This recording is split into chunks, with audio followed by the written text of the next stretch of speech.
You meet someone new. At first, everything feels different. They seem nothing like the person who hurt you before, but 6 months later, you're standing in the same argument, feeling the same wound, asking yourself the same question. How did I end up here again? You promise yourself you'll choose differently next time. You analyze what went wrong.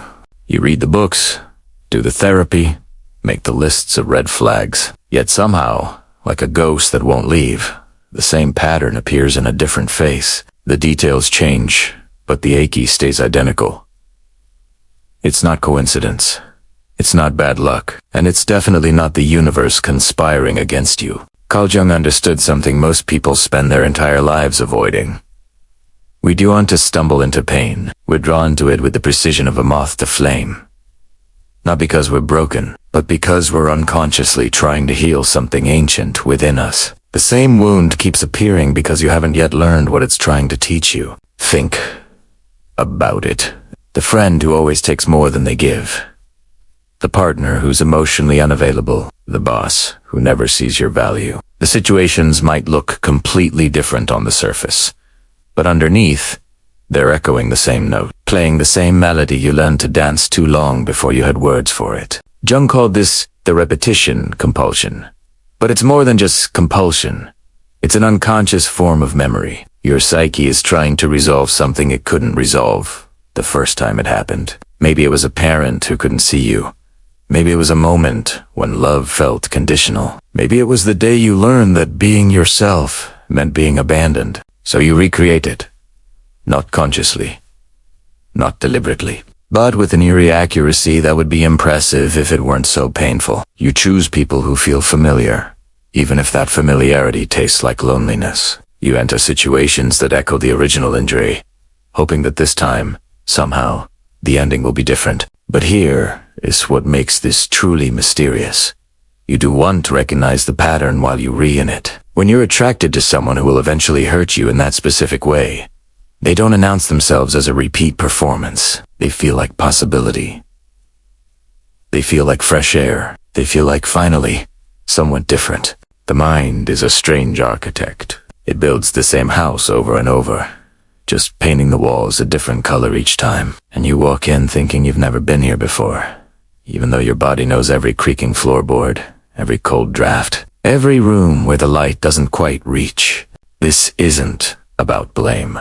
It's about understanding that beneath our conscious choices lies an entire world of invisible forces, pulling strings we don't even know exist. Jung believed the unconscious mind holds everything we've repressed, denied, and forgotten. And what we don't bring into consciousness, we're doomed to repeat as fate. Your parents didn't need to be monsters for this to happen. Trauma isn't always dramatic. Sometimes it's just a child needing something they never got.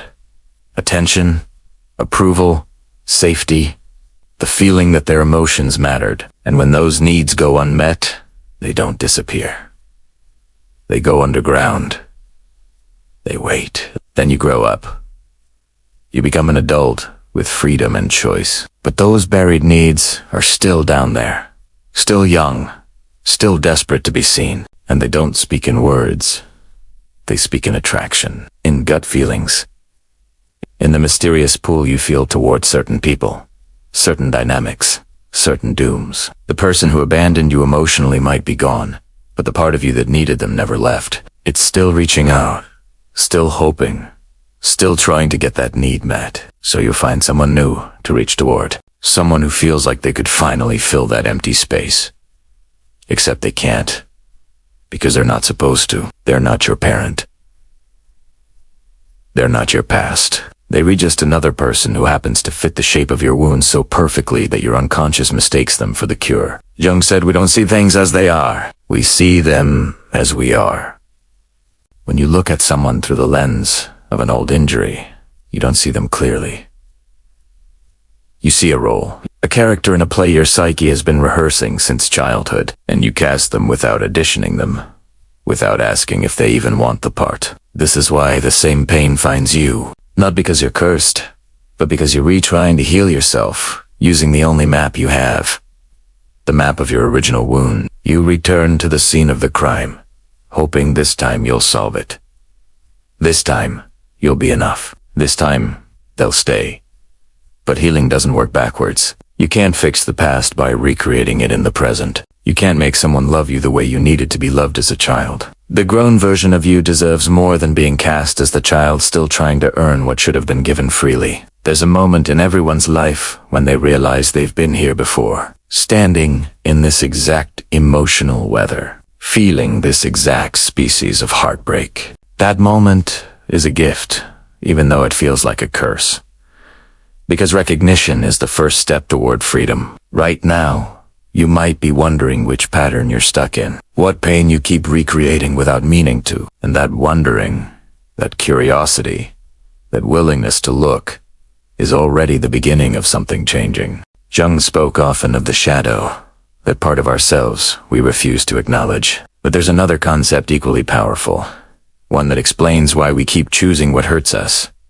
The complex. Imagine a complex as a psychic splinter, a fragment of experience, so charged with emotion that it operates like a separate personality inside you. When you were young and something overwhelming happened, your mind couldn't fully process it. Maybe you were too small, too dependent, too powerless. So instead of integrating the experience, you fragmented it. You created a complex around it.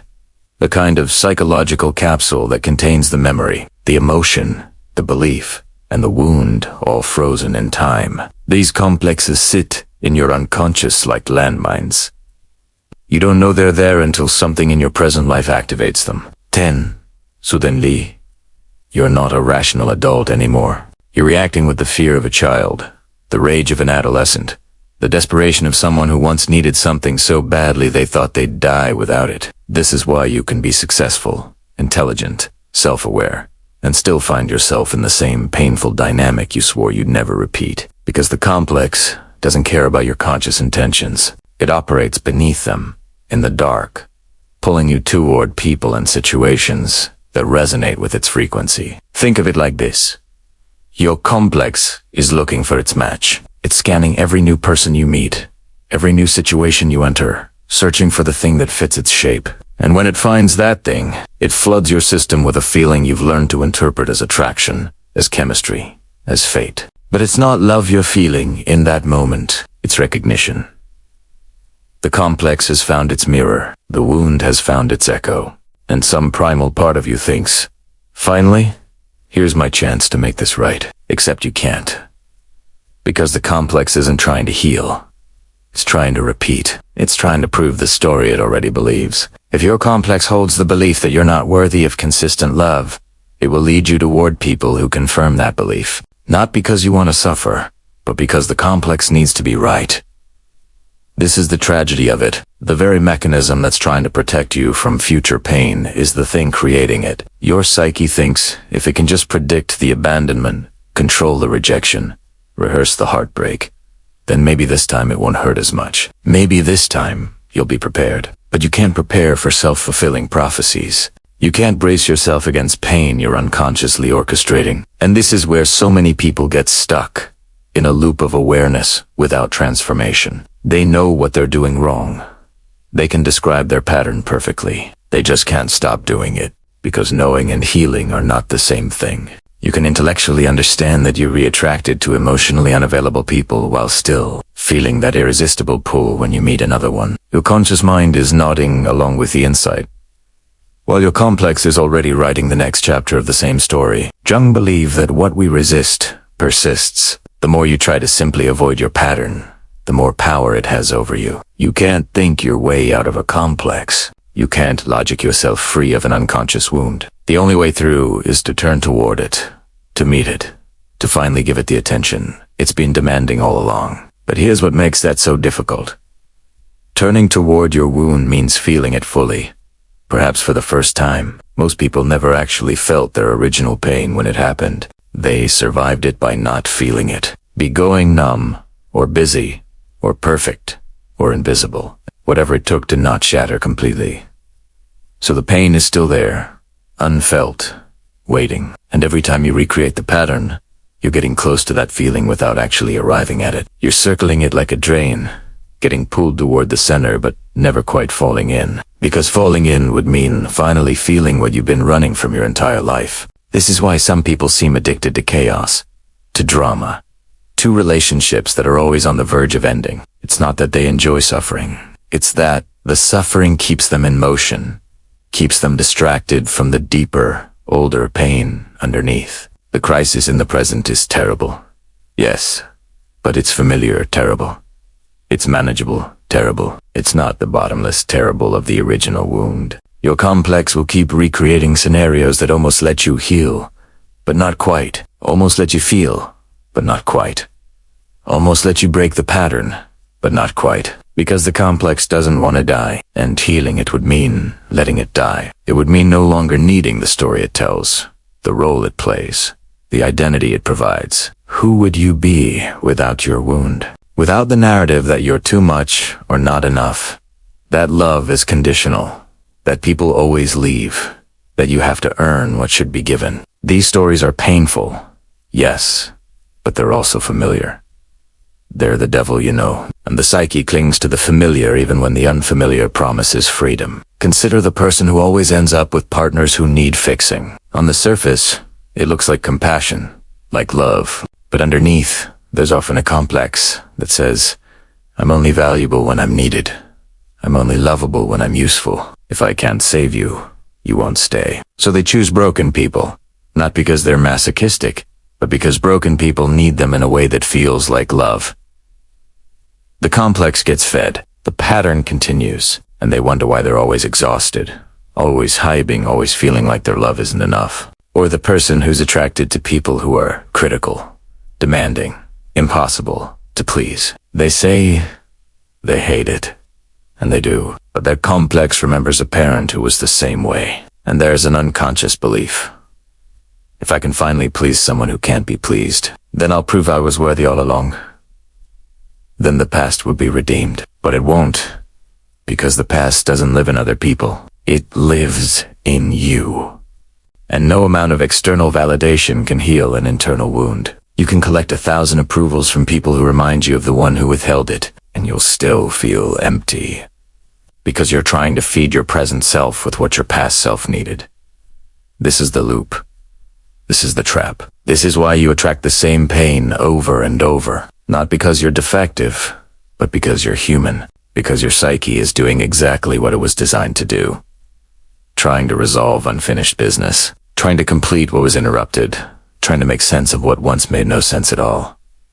The question isn't why you keep doing this. The question is, are you ready to stop? Because stopping doesn't mean just changing your behavior. It means changing your relationship with the wound itself. It means finally feeling what you've been avoiding. It means meeting the child inside who is still waiting for something that is never coming from the outside. Jung had a radical idea. The unconscious isn't trying to destroy you. It's trying to make you whole. Every symptom, every repetition, every painful pattern is a message from the parts of yourself you've disowned. And the reason the same pain keeps showing up is because you have yet heard what it is trying to say. This shifts everything. Suddenly, your pattern isn't a defect. It's a communication. Your psyche is speaking to you in the only language it has. Experience. It can't send you an email explaining your childhood wounds. It can't sit you down and rationally outline what you need to heal. So it creates situations that force you to feel what you've been avoiding. The person who keeps choosing unavailable partners isn't stupid or broken. They're unconsciously trying to work through their relationship with unavailability itself. Maybe they had a parent who was physically present, but emotionally absent. The child inside learned. This is what love looks like. Distance with occasional glimpses of warmth. Longing with no resolution. Now, as an adult, available people feel wrong. Too easy. Too close.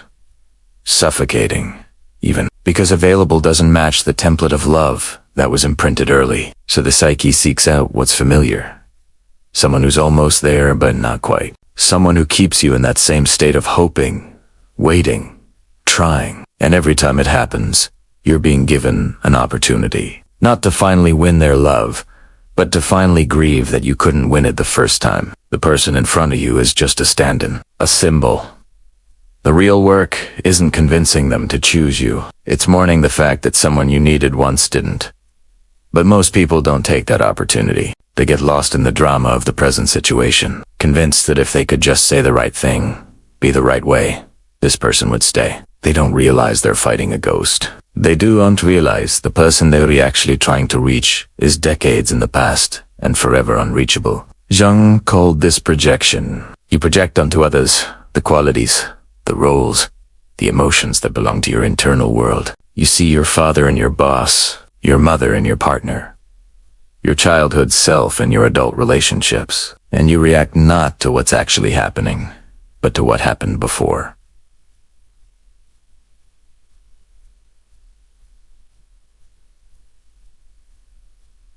This is why your pain feels so consuming, why breakups feel like annihilation, why rejection touches something so much deeper than the situation warrants. Because it's not just about losing this person, it's about losing them, the original them, all over again. Every ending reopens the first ending. Every abandonment confirms the first abandonment. Your complex doesn't understand time. To it, all pain is happening now. The hurt you felt at 5 and the hurt you feel at 35 exist in the same eternal present. So when someone triggers your wound, you're not just feeling current sadness. You're feeling every version of that sadness you've ever felt, stacked on top of each other, crushing you with their combined weight. But here's the opening, the crack where light gets in. If you're feeling old pain, that means it's surfacing, and what surfaces can be seen. What can be seen can be met. What can be met can be healed. The repetition of your pattern is actually your psyche's attempt to bring the buried thing into consciousness so you can finally deal with it. This is what Jung meant by integration, not getting rid of your wound, but bringing it into relationship with your conscious self, acknowledging it, listening to it, understanding what it needs. And here is the paradox. When you finally stop trying to heal the wound by recreating it externally, and instead turn inward to heal it internally, the external pattern loses its power. You stop being attracted to unavailable people when you become available to yourself. You stop seeking validation from critical people when you validate your own worth. You stop trying to earn love when you understand that love was never something to be earned in the first place. It was supposed to be a given. But how do you actually do this? How do you break a pattern that operates beneath conscious awareness? Jung would say, you make the unconscious conscious. You shine light on the complex. You name it. You dialogues with it. You ask it what it wants, what it fears, what it's trying to protect you from. This sounds simple. It's not. Because the complex will fight you. It doesn't want to be seen. It's been running the show from the shadows for years, and consciousness threatens its power. So when you start to examine your pattern, expect resistance. Expect rationalizations. Expect a part of you that insists, this time is different. This person is different. That voice is the complex. And it's lying, not maliciously, but desperately. It's trying to preserve itself, to maintain control, to keep you safe in the only way it knows how, by keeping you in the familiar. Even if the familiar is painful, at least it's predictable. At least you know how this story ends. Breaking the pattern means tolerating the unknown. It means choosing something that doesn't fit the template, even though it feels wrong. It means sitting with the discomfort of being treated well when you're used to being treated poorly. It means not running when someone is actually present, actually consistent, actually available. For some people, this is harder than enduring pain, because pain is familiar. Safety is not, stability is not. Being genuinely seen and loved for who you are, not for who you pretend to be or who you think you should be, is terrifying in a way that rejection never is. And this is the deepest truth. You don't just attract to the same pain over and over because of what happened to you. You attract it because of what you believe about yourself, because of what happened to you. The pain itself isn't the pattern. The belief beneath the pain is the belief that you're not enough. The belief that love is conditional. The belief that you have to perform to be valued. The belief that if people really knew you, they'd leave. These beliefs are the roots. The painful relationships are just the fruit they bear. So you can keep picking different fruit off the same tree, wondering why it always tastes bitter. Or you can finally look at the roots. You can question the beliefs you've been watering your whole life. You can ask, is this true? Was it ever true? Or is it just a story a child made up to make sense of something senseless? Because here is what no one tells you. The pattern doesn't end when you meet the right person. It ends when you become the right person for yourself. When you give yourself what you've been seeking from others. When you parent your own inner child instead of asking your partners to do it. The pain you keep attracting isn't out there. It's in here. And the moment you stop externalizing it, stop projecting it, stop trying to solve it through other people, is the moment you actually have a chance at freedom. Not because you've transcended your wound, but because you've finally turned to face it. There's a story Jung told about alchemy. The ancient alchemists weren't really trying to turn lead into gold, he said. That was a metaphor for psychological transformation. The lead was the heaviness of unconscious pain. The gold was the wisdom that comes from integrating it. And the process, the fire, the breaking down and rebuilding, that was the work of becoming whole. Your pattern, your pain, your repetition, compulsion. This is your lead, and you've been carrying it, trying to hide it, trying to make it into something it's not. But lead isn't meant to be hidden. It's meant to be transformed. And transformation requires heat. It requires the fire of consciousness, the willingness to burn away what no longer serves. Every time you recognize the pattern, you're adding heat. Every time you choose differently, even though it feels wrong, you're adding heat. Every time you sit with the discomfort instead of running toward familiar pain, you're in the fire. And it's excruciating, because you're not just changing a behavior, you're changing an identity. You're letting go of the person who needed to prove their worth. The person who believed love was something to chase. The person who thought their value was determined by whether someone stayed or left. That person has to die for a new version to emerge. And death, even psychological death, is terrifying. But on the other side of that death is a kind of freedom you couldn't imagine from where you are now. It's the freedom of not needing anything from anyone. Not in a cold, detached way, but in a grounded, self-sufficient way. You want connection? Yes. You desire intimacy, but you don't need it to prove something about yourself. When you reach that place, people can leave, and it doesn't confirm your unworthiness. They can stay, and it doesn't define your value. You're just you, whole and complete, engaging with others not to fill a hole but to share an overflow. And from that place, you attract entirely different experiences. Not because you've become perfect or healed all your wounds, but because you've changed your relationship with them. The wound is still there, probably, but it's not driving the car anymore. It's not choosing your partners, your friends, your life. You are. This is what Jung meant by individuation. Becoming who you actually are, not who your wounds convinced you to be. Reclaiming the parts of yourself you abandoned to survive. Integrating the shadow, the complex, the pain, not as enemies, but as teachers, as the very things that, once understood, become your greatest sources of wisdom and compassion. You'll know you're healing when the old pattern shows up, and you recognize it immediately. When someone unavailable crosses your path, and instead of feeling that magnetic pull, you feel ...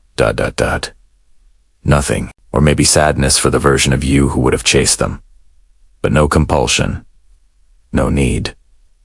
Just clear seeing. You'll know you're healing when you can be alone without feeling lonely. When your own company becomes something you cherish rather than something to escape. When the voice in your head shifts from critic to companion. When you stop abandoning yourself in the hope that others won't. And yes, you'll still make mistakes. You'll still occasionally fall into old patterns, especially under stress. But you'll get yourself faster.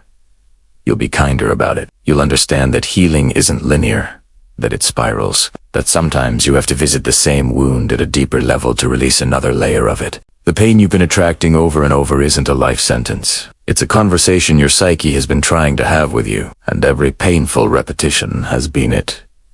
Trying to get your attention, trying to show you something, trying to bring something unconscious into the light. Maybe you're finally ready to listen. Maybe you're tired of the same story. The same heartbreak, the same betrayal wearing different faces. Maybe you're ready to stop looking for answers in other people and start looking for them in the mirror. Because the truth is, you've always had the answer. It's been inside you the whole time, buried under layers of protection and fear and old beliefs. And the work isn't about finding something new. It's about remembering something ancient. Remembering that you were whole before you were wounded. That your worth isn't conditional. That love isn't something you have to earn or chase or prove yourself worthy of receiving.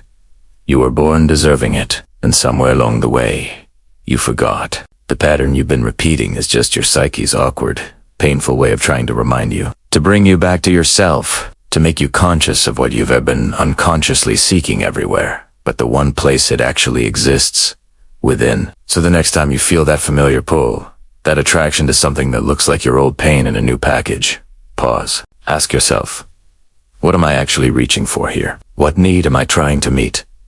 What wound am I trying to heal? And then ask the deeper question, can I give this to myself instead? Because the moment you can, everything changes. The pattern loses its grip. The pain stops calling, and you're finally free to love from wholeness instead of need, from choice instead of compulsion, from consciousness instead of the blind repetition of an unconscious wound. This is your invitation, not to fix yourself, because you were never broken, but to wake up to see clearly, to stop being lived by your complexes, and start living as your true self. The self that was there before the pain. The self that will be there after the healing. The self that has been patiently waiting for you to come home. If this opened your eyes, subscribe to Boring History, because the truth is never boring.